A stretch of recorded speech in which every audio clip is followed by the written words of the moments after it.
So hey guys, Shri here. രണ്ട് കാര്യം പറയാനുണ്ട് എനിക്ക്. ആദ്യം തന്നെ വിവോയും ഒപ്പോയും നിങ്ങൾ കടയിൽ പോയി എടുക്കുമ്പോൾ രണ്ട് കാര്യം ശ്രദ്ധിക്കുക. ഒന്ന്, കസ്റ്റമേഴ്സിനെ മാക്സിമം അവർ പുഷ് ചെയ്ത് നോക്കും, കാരണം അവർക്ക് കൂടുതൽ കമ്മീഷൻസും ഇൻസെൻറ്റീവ്സും കിട്ടുന്നത് അതിലൂടെ. രണ്ടാമത്തെ കാര്യം എന്ന് വെച്ചാൽ ഗൈസ്, സെമിസ്റ്റർ എക്സാം ആണ്, അതുകൊണ്ടാണ് വീഡിയോയുടെ ഇച്ചിരി ലേറ്റ് ആണ്. നമുക്ക് സെറ്റ് ചെയ്യാം, ഉറപ്പായിട്ട് സെറ്റ് ചെയ്യാം. ഓട്ടോയുടെ H50 ഒക്കെ ഓർഡർ ചെയ്തിട്ടുണ്ട്, സാധനമൊക്കെ ഇപ്പോൾ വരും, പൊളിക്കാം. സോ ഫസ്റ്റ് ഓഫ് ഓൾ നമുക്ക് റിവ്യൂയിലേക്ക് കിടക്കാം.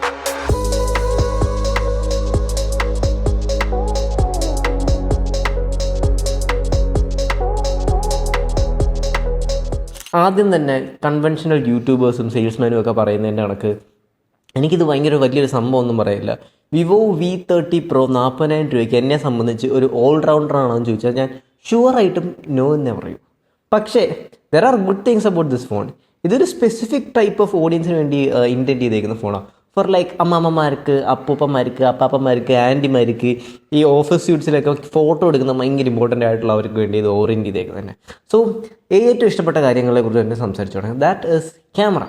ക്യാമറയെക്കുറിച്ച് പറയുമ്പോൾ ഇത് ഇച്ചിരി ലെങ്തി ആകും, കാരണം ഭയങ്കര ഇടിലും ക്യാമറയൊന്നും അല്ലെങ്കിലും അത്യാവശ്യം നല്ലതാണ്. 40,000 അല്ലെ 41,000 റുപ്പീസിന് the main shooter is superb. ഈ മിസ്റ്റർ പെർഫെക്റ്റ് ഒക്കെ എന്ന് പറഞ്ഞൊരു മലയാളി യൂട്യൂബർ ആ ചേട്ടൻ പറഞ്ഞിട്ടുണ്ട്, ഇത് മറ്റേ ക്ലീൻ അല്ലെ പ്രൊഫഷണൽ സാധനങ്ങളല്ല, ഇത് ഇത്തിരി പ്രോസസ്സ് ചെയ്ത് ഇത്തിരി കോൺട്രാസ്റ്റ് ഒക്കെ കൂട്ടി ബൂസ്റ്റ് ചെയ്ത്, ആ കറക്റ്റ് അനാലജി എനിക്ക് ഇവിടെ പറയാനുള്ളത്. ഇത് അത്യാവശ്യം പ്രോസസ്ഡ് ആണ്, പക്ഷേ it is pleasing to the eyes. അവരുടെ കളേഴ്സും കോൺട്രാസ്റ്റും വൈറ്റ് ബാലൻസും ഡൈനാമിക് റേഞ്ച് ഹാൻഡ്ലിങ്ങും എല്ലാം സൂപ്പറായിട്ടുണ്ട്. എറിച്ച് നിൽക്കുന്ന പടം. എന്നാൽ കൂടി തന്നെ ആപ്പിളിന് കണക്ക് തന്നെ ഇവരുടെ മെയിൻ ഷൂട്ടർ ചെയ്തെടുക്കുന്ന ഫോട്ടോയ്ക്കൊക്കെ ഈ ഹൈലൈറ്റ് റോൾ ഓഫ് എന്ന് പറഞ്ഞ സാധനമുണ്ട്, ഒരു ചെറിയൊരു സ്മൂത്ത്നെസ് ഉണ്ട് ഓവറോൾ ഫോട്ടോയുടെ ഹൈലൈറ്റിൽ നിന്ന് വരുന്നത്. അത് സൂപ്പറായിട്ടൊരു മെയിൻറ്റെയിൻ ചെയ്തിട്ടുണ്ട്. സോ മെയിൻ ഷൂട്ടറിലെ മെയിൻ ക്യാമറ സൈസിൻ്റെ കൂടെ ഡെവലപ്പ് ചെയ്തുകൊണ്ട് തന്നെ ഒരുപാട് സോഫ്റ്റ്വെയർ ഗിമിക്സും കാര്യങ്ങളൊക്കെ ഉണ്ട്. ബോക്കെ മോഡ്സ് ഉണ്ട്, സിനിമാറ്റിക് ആസ്പെക്ട് റേഷ്യോ, അങ്ങനത്തെ കുറേ സാധനങ്ങളുണ്ട്. പക്ഷേ വീഡിയോ ഫ്രണ്ട്സിലോട്ട് വരുമ്പം ദിസ് ക്യാമറ ഈസ് വീഡിയോസ് ഭയങ്കര ഡിജിറ്റലി പ്രോസസ്സ് ചെയ്ത്, എനിക്കെന്താ പറയുക, വീഡിയോസിൽ നിന്ന് കറക്റ്റ് പറയാനുള്ള ടിപ്പിക്കൽ ഓപ്പോ വിവോ വീഡിയോ. ഇതിൻ്റെ ഫോട്ടോയിൽ നിന്ന് ഞാൻ അത്രയ്ക്ക് ഇമ്പ്രസ്ഡ് ആയിട്ടുണ്ട്, നൈറ്റിലായിക്കൂടെ എപ്പോഴും. പക്ഷേ വീഡിയോസിലോട്ട് വരുമ്പോൾ ഭയങ്കര ഇമേജ് പൊട്ടുന്നു. കറക്റ്റ് ഒരു വാക്ക്, ഒരു ഡിജിറ്റലി പ്രോസസ്ഡ് വീഡിയോസ് എന്ന് വേണമെങ്കിൽ പറയാം. സ്പെക് വൈസ് 4K ഉണ്ട്, സ്റ്റെബിലൈസേഷനും കാര്യങ്ങളൊക്കെ ഉണ്ട്. പക്ഷേ videos are not that pleasing to the eyes comparing to other phones. ഈ പ്രൈസ് റേഞ്ചിൽ ബാക്കിയുള്ള ഫോൺസ് വെച്ച് കമ്പയർ ചെയ്യുമ്പോൾ വീഡിയോസ് ആ ഒരു സ്റ്റാൻഡേർഡ്സ് കീപ്പ് ചെയ്യുന്നില്ല. ഈ ടെലിഫോട്ടോവിനെ അൾട്രാവിനെ കുറിച്ച് പറയുകയാണെങ്കിൽ പറയുമ്പോൾ ഭയങ്കര കുഴപ്പങ്ങളൊന്നുമില്ല, പക്ഷേ മെയിൻ ഷൂട്ടറിൻ്റെ ആ ഒരു ഇംപ്രസീവ് സ്റ്റാൻഡേർഡ്സ് അവർ കീപ്പ് ചെയ്യുന്നില്ല.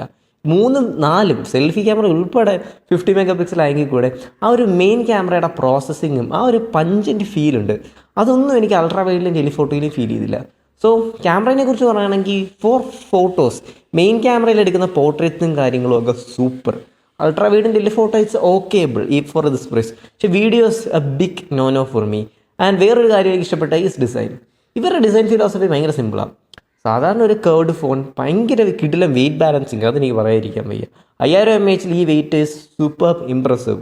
ഇവരുടെ കറക്റ്റ് ഡിസൈൻ ഫിലോസഫി പറയുകയാണെങ്കിൽ they are playing it safe. ഭയങ്കര ഇന്നോവേറ്റീവ് അല്ലേ, ഭയങ്കര കിടിലും സംഭവങ്ങളും ആസ്പെക്റ്റും കാര്യങ്ങളൊന്നും ആഡ് ചെയ്തിട്ടില്ലെങ്കിലും they are playing it safe. ഞാൻ ഇതിൻ്റെ മെറ്റീരിയൽസും കാര്യങ്ങളൊക്കെ ഗൂഗിളിൽ സെർച്ച് ചെയ്ത് തന്നെ എഴുതാൻ വിചാരിച്ചു. പക്ഷേ എനിക്ക് തോന്നുന്നു മെറ്റൽ ആൻഡ് ഗ്ലാസ് കൺസ്ട്രക്ഷനാണ്, കാരണം അത്രയ്ക്ക് സൂപ്പറായിട്ടുണ്ട്. ഈ ബാക്കിലത്തെ പാറ്റേൺസ് വേഴ്സ് എനിക്ക് ഭയങ്കര ഇഷ്ടപ്പെട്ടെങ്കിലും മേ ബി നിങ്ങൾക്ക് ഇഷ്ടപ്പെടാതിരിക്കാം. ഡിസ്പ്ലേനെ കുറിച്ച് പറയുമ്പോഴാണ് 120 Hz ആണ്, 2800 Hz എന്താ പറയുക, ഇറ്റ്സ് ബ്രൈറ്റ്നസ് ഉണ്ട്. അതേപോലെ തന്നെ എല്ലാ സ്റ്റാൻഡേർഡ്സും സർട്ടിഫിക്കേഷൻസും കാര്യങ്ങളും എല്ലാം ഓൺ പോയിൻറ്റ് ആൻഡ് പാർ. പക്ഷേ I'm not very impressed. എനിക്കറിയത്തില്ല, ദർ ഇസ് സംതിങ്. ഞാൻ എപ്പോഴും സാംസങ്ങിൻ്റെയും സോണിയുടെയും പാനൽസ് ഉപയോഗിക്കുന്ന ഒരാളാണ്. അവരുടെ ആ കളേഴ്സ് റീപ്രൊഡക്ഷൻ ഇവർക്ക് പറ്റുന്നില്ല. എത്ര യൂട്യൂബേഴ്സ്, എത്ര ടെക് റിവ്യൂവേഴ്സ് ഇതിനെ കുറിച്ച് സംസാരിക്കുന്നതെന്ന് എനിക്കറിയത്തില്ല. ചൈനീസ് ഡിസ്പ്ലേയിൽ, ചൈനീസ് മാനുഫാക്ചേഴ്സിൻ്റെ ഡിസ്പ്ലേക്ക് ആ ഒരു പഞ്ചൻ്റ് അല്ല, ആ ഒരു ഭയങ്കര സ്മൂതിങ് ട്രൂ ടു കളേഴ്സ് ഡിസ്പ്ലേ അല്ല. എത്രയൊക്കെ സ്പെക് വൈസ് ഇത് അടിപൊളി ഡിസ്പ്ലേ ആണെന്ന് പറഞ്ഞാൽ എനിക്ക് immediately I could feel S23 അൾട്രയും എൻ്റെ iPhone 13 ഇതും കൂടെ സൈഡ് ടു സൈഡ് കമ്പയർ ചെയ്യുമ്പോൾ എനിക്ക് മനസ്സിലായി ഇതിൻ്റെ രണ്ടിൻ്റെ ഐഫോണിൻ്റെയും സാംസങ്ങിൻ്റെയും much superior of colour balancing ഉണ്ട് ഇതിനെ കമ്പയർ ചെയ്തുവാണെങ്കിൽ. സോ ഡിസ്പ്ലേനെ കുറിച്ച് പറയുകയാണെങ്കിൽ നോട്ട് വെരി ഇംപ്രസ്ഡ്. ബോക്സസും കാര്യങ്ങളും എല്ലാം ചെക്ക് ലിസ്റ്റും ടിക്കും ഒക്കെ ഉണ്ട്. പക്ഷേ may be personal to me ആയിരിക്കാം. നിങ്ങൾക്ക് എന്തെങ്കിലും ഇതുപോലത്തെ എക്സ്പീരിയൻസ് ഉണ്ടെങ്കിൽ കമൻറ്റ് ചെയ്യുക. I'm not that impressed. ഈ 40,000 രൂപയ്ക്ക് ബെസ്റ്റ് ഡിസ്പ്ലേ ആണോ എന്ന് വെച്ചാൽ ഒരിക്കലും അല്ല. പക്ഷേ ഡിസ്പ്ലേയിൽ ഒരു സേഫ് ആയിട്ടാണ് കളിച്ചേക്കുന്നത്. സോ അത്ര എനിക്ക് പറയാനുള്ളൂ. സോ ഗൈസ്, നമുക്കിനി പ്രോസസ്സറിനെയും ബാറ്ററിനെ കുറിച്ച് പറയാം. പ്രോസസ്സറിനെയും ബാറ്ററിനെ കുറിച്ച് പറയുമ്പോൾ എനിക്ക് പറയാനുള്ളത് വിവോ പ്ലേഡ് ഇറ്റ് സേഫ്. അവരൊരു സേഫ് സ്റ്റാൻസ് എടുത്ത് ഇവിടെ കളിച്ചേക്കുന്നത്. സിംപ്ലി ബിക്കോസ് പ്രോസസ്സർ ഡിമെൻസിറ്റിയുടെ 8200 സീരീസ് ഒരു ഓൾഡ് പ്രോസസ്സർ ആണെങ്കിൽ പോലും അത്യാവശ്യം കോമ്പീറ്റൻറ്റ്, അത്യാവശ്യം പവർഫുൾ, കേപ്പബിൾ ആയിട്ടൊരു പ്രോസസ്സർ തന്നെ ഇത്. UFS 3.1 സ്റ്റോറേജും കാര്യങ്ങളൊക്കെ ഉണ്ട്. ഒന്നേ നിങ്ങൾക്ക് 8GB 12GB റാമും 256 അതൊക്കെ നിങ്ങൾക്ക് കോൺഫിഗർ ചെയ്യാം. പക്ഷേ ഞാൻ സൂപ്പർ ഇംപ്രസ്ഡ് ആയിട്ടുള്ള കാര്യം ഇസ് ബാറ്ററി ലൈഫ്. ബാറ്ററി ലൈഫിൽ 5000 mAh ഉണ്ട്. 5000 mAh ഉണ്ട്. നിങ്ങൾക്ക് ഒരു 6.5 hours to 7 hours screen on time കിട്ടും വിത്ത് ഹൈ റിഫ്രഷ് റേറ്റ്. എൻ്റെ യൂസേജ് എന്ന് പറഞ്ഞാൽ ഗെയിമിങ്ങും കാര്യങ്ങളും ഒന്നുമില്ല, നോർമൽ റുട്ടീൻ യൂസേജ് ആണ്. And something more important is 85 or 80 watt fast charger ബോക്സിൻ്റെ അകത്ത് വരും. അത് എന്നെ സംബന്ധിച്ചൊരു കിടിലം ക്രൂഷ്യൽ പോയിന്റ് ആയിട്ട് തോന്നി. സോ ബാറ്ററി ലൈഫിൽ ഞാൻ നല്ല ഇംപ്രസ്ഡ് ആണ്. പ്രോസസ്സർ ആൻഡ് സ്പീഡ് അങ്ങനത്തെ കാര്യത്തിലൊക്കെ ഐ ആം സാറ്റിസ്ഫൈഡ്. ഈ ഒരു ബഡ്ജറ്റ് റേഞ്ചിൽ ഈ ഒരു ഫോൺ ക്ലാസിഫൈ ചെയ്തിരിക്കുന്ന ടാർഗറ്റ് ഓഡിയൻസിന് ഈ ഒരു പ്രോസസ്സർ ആപ്റ്റ് ആണ്. ആൻഡ് നമുക്ക് സോഫ്റ്റ്വെയറിനെ കുറിച്ച് സംസാരിക്കാം. സോഫ്റ്റ്വെയറിനെ കുറിച്ച് പറയുമ്പോൾ ആദ്യമേ പറയാനുള്ള ലുക്ക് ആൻഡ് ഫീലിൽ ഇതൊരു ചൈനീസ് മെയ്ഡ് ക്ലട്ടർ ആയിട്ടുള്ള സോഫ്റ്റ്വെയറാണ്. ഞാൻ കുറ്റം പറയല്ല, എൻ്റെ സ്റ്റൈൽ ഓഫ് സോഫ്റ്റ്വെയർ അല്ലെന്നേ പറയുള്ളൂ. പക്ഷേ എൻ്റെ അമ്മയും അങ്ങനത്തെ ആൾക്കാരൊക്കെ ഇതാണ് പ്രിഫർ ചെയ്യുന്നത്. രണ്ടാമത്തെ കാര്യം എന്ന് പറഞ്ഞാൽ ചൈനീസ് സോഫ്റ്റ്വെയർ എന്ന് പറഞ്ഞാൽ കളിയാക്കിയാലും ഒരുപാട് ബഗ്ഗും തേങ്ങയൊന്നും ഇതിനകത്തില്ല കേട്ടോ. അമേരിക്കക്കാരുണ്ടാക്കുന്നതിനെക്കാട്ടി നല്ലോണം ബഗ് ഫ്രീ സോഫ്റ്റ്വെയർ അവരുണ്ടാക്കിയിട്ടുണ്ട്. പക്ഷേ 3 വർഷത്തെ OS അപ്ഡേറ്റും 4 വർഷത്തെ സെക്യൂരിറ്റി അപ്ഡേറ്റും അവർ പ്രൊവൈഡ് ചെയ്യുന്നത്. So software wise look and feel, so fundamentally അവരിപ്പോഴും ആ materialistic corporate style of design തന്നെ ഇപ്പോഴും ഫോളോ ചെയ്യുന്നത്. എനിക്കത് കുറ്റം പറയാനില്ല, ഞാൻ ജസ്റ്റ് എൻ്റെ പ്രിഫറൻസ് സ്റ്റൈലും പറയാം. ഞാൻ അതിൻ്റെ ഭയങ്കര ഒരു ഫാനല്ല. സോ എനിക്ക് ഇഷ്ടപ്പെടാത്ത കുറച്ച് കാര്യങ്ങളുണ്ട് ഈ ഫോണിൽ എടുത്ത് പറയേണ്ടത്. ഒന്ന്, സ്പീക്കർ നല്ല ഊള സ്പീക്കർ മോണോ സ്പീക്കറും കൂടെ ആയതുകൊണ്ട് തന്നെ എനിക്ക് ഒട്ടും ഇഷ്ടപ്പെട്ടില്ല. രണ്ടാമത്തെ, ഹാപ്റ്റിക്സ് എന്ന് പറഞ്ഞ സാധനമില്ല. മൂന്നാമത്തെ, ഹീറ്റിങ്ങിന് ഭയങ്കര ഒരു കൂളിംഗ് ചേമ്പറും കാര്യങ്ങളൊക്കെ കൊടുത്തിട്ടുണ്ടെങ്കിൽ താനും ഫോണൊന്ന് പുഷ് ചെയ്യുമ്പം അത്യാവശ്യം നല്ലോണം ഹീറ്റ് ആവുന്നുണ്ട്. ഇതിന് അത് ഞാൻ എടുത്തു പറഞ്ഞു, ഡെഡിക്കേറ്റഡ് ആയിട്ട് കൂളിംഗ് ചേമ്പർ കാര്യങ്ങൾ കൊടുത്തിട്ടുണ്ട്. പക്ഷേ ഫോൺ കുത്തിയിട്ടുകൊണ്ട് യൂസ് ചെയ്യുമ്പോഴോ അല്ലെങ്കിൽ ഫോണൊന്ന് നല്ലോണം ഗെയിം കളിക്കുമ്പോഴോ അത്യാവശ്യം ചൂടാവുന്നുണ്ട്. സോ ദ ക്വസ്റ്റ്യൻ ഇസ്, 40,000 രൂപയ്ക്ക് ഈ ഫോൺ എൻ്റെ അടുത്ത് വാല്യൂ ആണോ എന്ന് ചോദിച്ചാൽ മിക്കവരും എൻ്റെ അടുത്ത് ഡിസഗ്രി ചെയ്യുമെങ്കിൽ ഞാൻ പറയാം ഇതൊരു വാല്യൂ അല്ല. ശരിക്കും ഈ ഒരു ഫോൺ മാർക്കറ്റ് ചെയ്തേക്കുന്ന ക്യാമറ എന്ന് പറഞ്ഞൊരു സാധനം കൊണ്ടാണ്. ക്യാമറയല്ലേ മെയിൻ ഷൂട്ടർ, ഫോട്ടോ എടുക്കാൻ വേണ്ടി മാത്രം മെയിനാണ്.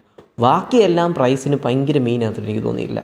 ബാറ്ററി ലൈഫും ബാറ്ററി ബാക്കപ്പും ചാർജറും സൂപ്പർ. ഡിസ്പ്ലേ കുഴപ്പമില്ല, പക്ഷേ not impressive.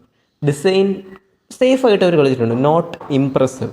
Software typical Vivo software, bugs ഒന്നും ഇല്ലെങ്കിലും ആ ഒരു ഇൻറ്റ്യൂട്ടീവ് ഫീലില്ല. പ്രോസസ്സറിനെ ബാക്കി കാര്യത്തെക്കുറിച്ച് പറയുകയാണെങ്കിൽ ഇവർക്ക് വേണേൽ ഒരു അപ്ഗ്രേഡ് കൊണ്ടുവരാം നീ കൊടുക്കുന്ന പ്രൈസിൽ, പക്ഷെ കൊണ്ടുവന്നിട്ടില്ല. ഈ ഫോൺ മാക്സിമം നിങ്ങൾ നോക്കിക്കോ, കടയിൽ ചെന്നാൽ റീറ്റെയിലേഴ്സ് നിങ്ങളുടെ തലയിൽ അടിച്ചു വെക്കാൻ നോക്കുന്നത്. മെയിൻ കാരണം അവർക്ക് ഇൻസെൻറ്റീവ്സും കമ്മീഷൻസും കൂടുതലുണ്ട്. അതുകൊണ്ടാണ് വിവോയുടെ V സീരീസ് കേരളത്തിലും സൗത്ത് ഇന്ത്യയിലും ഭയങ്കരമായിട്ട് വിറ്റ് പോകുന്നത്. സോ എനിക്ക് പറയാനുള്ളത്, ഒരു ആൻറ്റിക്കോ അല്ലെങ്കിൽ ഒരു കോർപ്പറേറ്റ് ജോലിയൊക്കെ ചെയ്യുന്ന ക്യാമറ മാത്രം മെയിനായിട്ട് നടക്കുന്നവർക്ക് വേണേൽ ഇത് കൺസിഡർ ചെയ്യാം. പക്ഷേ എന്നാലും പ്യുവർ വാല്യൂ കേസിൽ ഞാൻ റെക്കമെൻഡ് ചെയ്തില്ല. മേ ബി ഒരു റിഫബ്രിഷ്ഡ് S23 ഒക്കെ ഈ പ്രൈസിൽ കിട്ടുവാണെങ്കിൽ എല്ലാ രീതിയിലും ആ ഫോണായിരിക്കും ഇതിനെക്കാളും സുപ്പീരിയർ. നിങ്ങൾക്കൊരു ഫ്രഷ് ഫോൺ വേണം, മെയിൻ ഷൂട്ടറാണ് മെയിൻ എന്നൊക്കെ വേണം, may be you can consider this. So that is it guys. Subscribe. Moto Edge 50 Pro coming, നമുക്ക് റിവ്യൂ ചെയ്യാം.